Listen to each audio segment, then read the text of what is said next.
I feel like we're all collectively really good at screaming. It's kind of like this primal release. Hi, I am Madison Eisman. Brian Chu. Hi, I'm Ashley Moore. I'm Ezekiel Goodman. We're the cast of I Know What You Did Last Summer, Amazon Prime. We are going through the best and worst things about filming a horror show. I feel like we're all collectively really good at screaming, and we all did a fair share of it on the show. Oh, definitely. I feel like, yeah, we're all pretty good at it, and we've all gotten a lot of experience definitely on this show. It's kind of like this primal release, like it's kind of therapeutic. Yeah, agreed. When you've had to do it too many times, though, it does take a toll on your vocal cords. And I'd say that's the worst part is, the next day when you show up and you can barely speak and you're like trying to get through your lines. You gotta make sure you're breathing. You gotta make sure you scream with your diaphragm. Noted. Yeah. He's our vocal coach.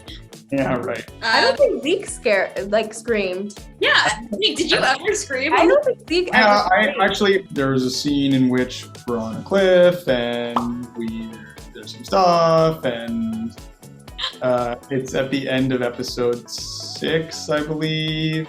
And there's a part when I definitely have a pretty big and dramatic scream. And then there's a lot of angry barking. Yeah. That I don't know. I enjoyed. Yeah. Yeah, when you have stuff on your hands or it really puts you into your character, and in that moment also brings it to life more. So I thought it was always fun working with that. When you're sitting all day covered in slime for 14 hours, those are the days you kind of get paid for. Oh, there was one that I had to do that was, I stepped in goat poop and we used black beans. And I was like, guys, there's no way that this looks like goat poop. And then he pulled up a photo. He's like, have you ever seen goat poop? And I was like, no. And he pulled up a photo on his phone, our prop guy. And I was like, wow. It really does look like goat poop. I mean, there's a scene where I'm in muddy, disgusting water, and they used coffee grinds and chocolate for that. Our props department did a killer job. We had all these taxidermied animals that looked really scary and real. I mean, they were... Yeah, they were incredible. Used lots of blood, which I think is pretty much just... corn syrup? Yeah. That's the stereotype. It's like corn syrup and red food coloring, right? And cocaine is... lactose powder. Lactose powder. And a vape pen is a vape pen. Throw up too. What do they? Oh yeah. Oh yeah. Yeah, I vomited quite a bit. One of them was oatmeal with strawberries mixed in, and then the other one was a vegetable soup.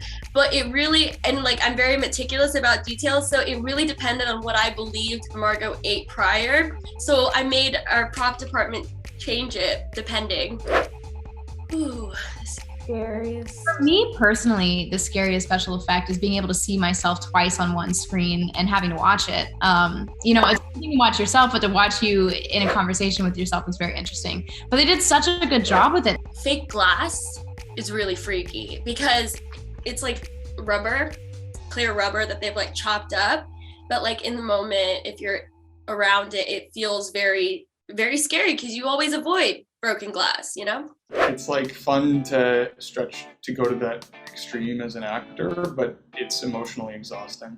It's good when you have good people around you that can help snap you out of it. Weekends are sacred because weekends are when you let loose and let go of all that weight you've been carrying all week long. We also did a lot of night shoots, which also I think helped kind of put us into those creepy mindsets and also made us personally very exhausted. So if we look show, it's probably because we are actually very sleepy.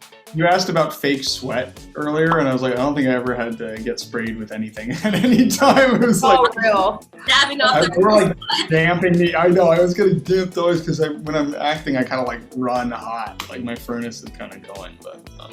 We were in Hawaii, which was great. Yeah, so such a beautiful place to, go to the beach and relax and hang out. A lot of beach days and activities filled our weekends just to decompress. Drink here and there on the weekend, doesn't hurt. I would take runs by the beach and then sometimes run and dive in and just get under the water for a little bit and kind of let the salt purify me a little bit. Oh, that sounds so nice right now. I know. Just getting to play around with a bunch of really fun people. Yeah. and explore your limits in a safe space. And I think the worst part is, for me at least, is waiting around.